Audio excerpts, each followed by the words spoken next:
Hello there, dear friends, and welcome once again to the Relaxed Fantasy Review. Today, we're continuing our series in the Tome of Heroes, talking about this third-party expansion to our favorite tabletop game. Kobold Press, the publisher, has written a fantastic addition here, adding subclasses, feats, spells, even new races to explore. And today we're going to be exploring one of those. We're talking about a race that has definitely been touched on a few times in D&D proper. This is just a little twist on how it works. We're talking about the Gearforged. Gearforged take a lot after their cousins, the Warforged, as well as their more recent addition to D&D cousins, the Autognomes. The idea that we have mechanical people that are enchanted with magic and brought to life using arcane and artifice rather than just, pure technology is not a new thing in D&D, but the Gearforged add a nice little spin to it. They actually have 4 different sub-races built in to the Gearforged, each one based on the race that designed them, and we'll go over the details of which in just a moment. But before we do, I'd like to let you know, Relaxed Fantasy Review has memberships. For just $1 a month, you can support me here on YouTube and get a couple benefits. First, you get a little badge next to your name in the comments, letting folks know that you're a supporter. But also you get early access to my videos. I upload videos Monday, Wednesday, Friday, and I upload them a day early for members only. If that interests you, you can click the join button. It's just below the video down there next to the subscribe button. I'd love to see you in the comments with your member badges.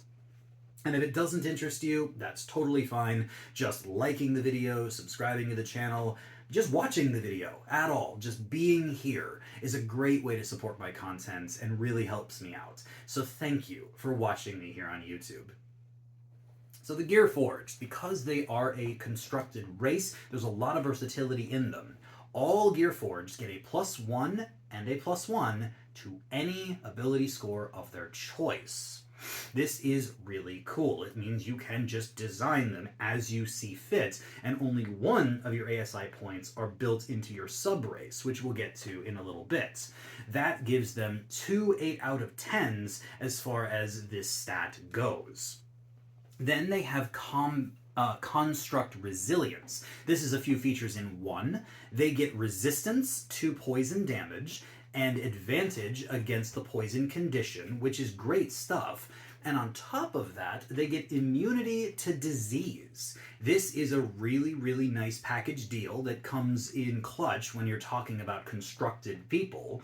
And I say it's 10 out of 10. It's very, very strong and well worth having. Then they have Construct Vitality. This is more stuff that you see from construct races quite often. They don't need to eat or drink, and they don't need to breathe, which means that they can go underwater or in vacuums at will. And they can take 6-hour-long rests instead of the standard 8.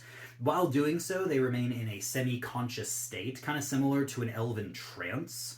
But it's still a nice feature, and obviously the practicalities of not needing to eat, drink, or breathe is very good. I say that this is a 9 out of 10 feature. Then they have an actual, I don't want to call it a downside, it's more of a neutral feature. There are many spells in the game, specifically things that are healing spells, like Cure Wounds, which specifically state they don't normally work on constructs. The feature here, Living Construct, says that you can benefit from effects that affect living things, like healing spells. But it also says that you get the drawbacks of being a construct. For example, the spell Shatter, which is a commonly known low-level AoE spell, constructs automatically have disadvantage against those throws. And that would mean that this feature works as both a buff a lot of the time, but can also be a nerf sometimes. I would argue that this balances out, so I'm just going to give this 5 out of 10. It's not like actively harmful except for some of the time, and it's not actively helpful except for some of the time. So it just kind of is a wash. And then they speak 3 languages. They all speak Common, that's standard. Then they speak machine speech, which just is a sounds of like clicks and whistles, which sound like binary code or some other sort of machine sound. It's unintelligible to organic beings, but it lets them speak to other Gearforged. And then they have a language based on their subrace, which are all pretty commonly taken languages. So for being trilingual, I give them 10 out of 10. And now we're into the subraces, and with each subrace they will get their own rating. Starting with the dwarves. The dwarves did build their own Gearforged in their own image, and their third ASI, on top of the first 2 +1s, is to their Constitution. Constitution is a nice ability score buff for basically anyone, because everyone wants more health, and you certainly like having more concentration if you're a caster. So for a +1 to that, I give that 7 out of 10. They also are medium-sized creatures, which means that they don't have the weaknesses of the small-sized creatures, nor the buffs for that matter, but it's the slightly stronger of the 2 sizes, so I give it 10 out of 10. Then they have the 25-foot walking speed that is standard amongst dwarves, and the fact that they're not slowed by armor if they don't meet strength requirements. This will be pivotal later, and is a pretty normal thing amongst dwarves. It means that the 25-foot walking speed is less of a problem for them because they cannot have their speed slowed in a typical way. So I give it 9 out of 10. And they have dark vision because everybody who doesn't have it wants it. A standard 60 feet of dark vision earns a 10 out of 10 in my books. Now for the dwarf Gearforged, they get a feature called Always Armed. What they can do is they can install weapons in their arms. Because they're mechanical creatures, they can store blades or axes or whatever inside their arms, and they can use the arm as a weapon that cannot be removed from them. It can also have advantage on a check to hide a arm weapon because it kind of retracts into your body. The only trick is that when the weapon is extended, so if you, like, say you have an arm blade, for example, you can still use your hands like normal, but then the blade is retracted. Once it comes out and you have the arm blade sticking out of your arm, you no longer can use your hand for anything else. You can't hold onto a shield or another weapon, and can't be used for spell casting focusing either. So, you know, it's cool that you can't be disarmed and you always have weapons with you, like that's fine, but it also isn't as good as it could have been. I don't think it would break the game at all to say that you could have a weapon on your arm and still hold a shield, so you could dual wield and hold a shield, or a weapon and do spells. But either way, I say this is a 7 out of 10 feature. Could have been better, but it's still okay. Finally, they get the Remembered Training. And this is a buff that kind of comes from their dwarven heritage. You can get proficiency in 2 martial weapons of your choice, as well as light and medium armor. Really drawing from the mountain dwarf side here. Having armor proficiency on spellcasting classes is insanely strong, and then throwing a couple martial weapons in there on top of that, I say this is solid, and unless you are very specifically going to play a class that already gets it, like paladins, fighters, and such, this is really, really strong. I'm going to say this is 9 out of 10, because any caster could benefit from this. And overall, the Dwarf Gearforged are 9 out of 10. Lots of good stuff here. The next race that built the Gearforged were the gnomes. Yes, the tinkerers and the rock gnomes and the hill gnomes all built their own Gearforged. So we're going to start off with a +1 to their intelligence as a standard. The most niche of the ability scores, since only a couple classes really value intelligence. Usually that's a dump stat for most people. So I'm going to give a +1 to that, a 5 out of 10. They also are a small race, just like their predecessors, and therefore they're not quite as strong as their medium-sized brethren. I give them a 9 out of 10. And they have a 25-foot walking speed just like the dwarves do, but they don't have the benefit of wearing heavier armor than they can carry. It's just a standard 25-foot walking speed. A little slower than normal, so that's an 8 out of 10. But they still get their dark vision, just like they should, and that's a 10 out of 10 for me, standard 60 feet. Then they get the mental fortitude trait, and this actually shows that the gnomes were not perfect artificers, because normally gnomes, as a regular racial trait, get advantage on all of their mental saving throws, intelligence, wisdom, and charisma against magic. But the Gearforged gnome only get one. Now you get to pick which one it is, so if you have a class that gives you intelligence and wisdom, for example, you can pick charisma, and then you've got all three buffed up. But if you're a fighter, first, let's say, and you've got strength and constitution, now you have to pick just one mental stat to get your advantage in. It's still great. Like, it's still good to have advantage in a saving throw just built into your race, but it's inferior to the people who made them. And I think that's unfortunate. I'm still giving this an 8 out of 10. Great feature, but it could have been better. They could have just had advantage on all three, like regular gnomes do, and it would have been fine. Finally, they get a feature called Quick Fix. This is something they can do once per short rest. They can use their bonus action to give themselves temporary hit points equal to their proficiency bonus. At the beginning of the game, that's 2. So 2 temp HP. And at the end of the game, it's 6. So bonus action, give yourself a tiny bit of a buff. This is something that doesn't start strong and it scales poorly. Unfortunately, like if it was double your proficiency bonus, cool, that would have been fine. I would have said that. But just proficiency bonus isn't quite enough. Maybe proficiency bonus plus con mod, that would have worked. As it is, I'm going to say that it isn't worth much, but it isn't nothing. I'm going to say this is like 6 out of 10. It's going to come in clutch probably a couple times in your whole campaign. And overall, because of some of these little weaknesses, I'm going to give the Gearforged gnome an 8 out of 10. They're still a good race. They've still got plenty of good features here, but I just find myself disappointed that they aren't quite as strong as their gnomish creators. But then the next one we get, of course, the human Gearforged, because humans have to get their fingers into everything.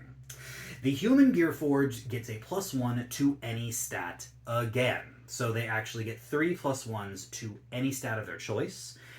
This is, just like before, a solid versatile trait, so I give it 8 out of 10. They are a medium-sized creature, so that's 10 out of 10. They have a standard 30-foot walking speed, which is 9 out of 10. And then they get adaptable acumen? I can't even read that. Adaptable acumen. And basically what this says is that they get 2 proficiencies in skills or tools of their choice. And yes, you can choose anything. So you can choose artisan's tools, thieves' tools, whatever. You can choose any skill, perception, stealth, persuasion, insight, all the good ones. And you even get to pick an expertise. 1 expertise in a skill or tool. This is one of the very, very few ways to get expertise in a tool. Like, rogues can do that with thieves' tools, and that's really about it when it comes to normal gameplay. I think there's a feat that can do it as well. But having any tool expertise is really fun for roleplay, and having any skill expertise is just great. Like, this would make a rogue or a bard even stronger, and anyone who isn't, just expertise is really, really powerful. It scales magnificently. So I give this a 10 out of 10. And then you get Inspired Ingenuity, which is a once per rest feature. So once per short rest, you can do this. Anytime you make an ability check and you roll lower than a 10, you can replace the die with a 10. This is similar to the rogue's reliable talent feature, but they get that at level 11. This creature, the human Gearforged, gets a once per rest use of it at level 1. So they are now ability gods with the expertise and this once per rest reroll that they can just give themselves anytime on a really critical check. This is a 9 out of 10 feature for sure. If it had been proficiency bonus times per day, I'd give it 10 out of 10. And overall, the human Gearforged, solid 9 out of 10. Very, very strong. The final Gearforged that we have are the Kobold Gearforged, because it turns out the Kobold have figured out how to make mechanical versions of themselves, and I think that's just fun. I like kobolds, so I think that that's a really cool thing. They start with a standard ability score increased to their dexterity, the strongest ability score in the game, so that's 8 out of 10 for a +1 to that. They are small size, so that's 9 out of 10, but they also have a standard 30-foot movement speed, unlike most small races, so that's 9 out of 10 as well. They have dark vision, so that's 10 out of 10 for 60 feet of that. And then they get the clutch aid power. This harkens back to the days when kobolds lived in tribes and were hatched from eggs and such. And so they're very, very communal based. And a kobold Gearforged has the ability to use the help action as a bonus action. And this isn't a limited feature. They can do this endlessly. Like, they can do this the whole game, no matter what's going on. And having the help as a bonus action is solid for a lot of classes that don't have a normal way to use their bonus action. Spellcasters often will struggle with that. So this is just great for gameplay in general. So I give it a 9 out of 10. The other thing they get is one of the most unique features I've ever seen: resourceful. What this says is that they can take a set of tools, any set of tools that they are proficient with, and they can kind of take the components of that tool set, be them hammers, files, mirrors, crowbars, whatever they have within the tool set, and they can MacGyver them together so that they can perform the functions of another tool set. Let me repeat that. If you're proficient in thieves' tools, one of the most valuable tools, assuming that you have the materials necessary to do something like disguising, smithing, tinkering, any of it, you can temporarily use one tool set as another. And because you're proficient with the first, you gain temporary proficiency in the second. So Kobold Gearforged, for all intents and purposes, are proficient in all tools, as long as they have the time to kind of MacGyver their stuff together and solve a problem that way. It is highly, highly unique. I've seen it in one or two other races in third-party books where they get like this special make-your-own adventuring gear ability. But this is even better because you actually can make tools with it. And I think it's well worth a 10 out of 10. One of the strongest I've seen so far. And the Kobold Gearforged overall are a 9 out of 10 as well. So that's it. You've got Dwarf, Gnome, Human, and Kobold, all creating these mechanized versions of themselves. I think that overall this is a very fun race. Lots of theme and lots of storytelling involved in this. I will say that some are stronger than others, but all of them are valid. All of them have really good mechanics built in, and I think that inserting them into any other game where you could have Warforged or Auto Gnomes and just using this chassis instead is great, and I think you should definitely talk to your DM if these races call out to you. This has been the Relaxed Fantasy Review. If you enjoyed the video, please like and subscribe down below. Have a look for the join button down there, as well as a link that I'll leave in the description for the Tome of Heroes, a third-party expansion by Kobold Press for D&D 5e. I highly recommend that you check it out for yourself. Have a good one, my friends.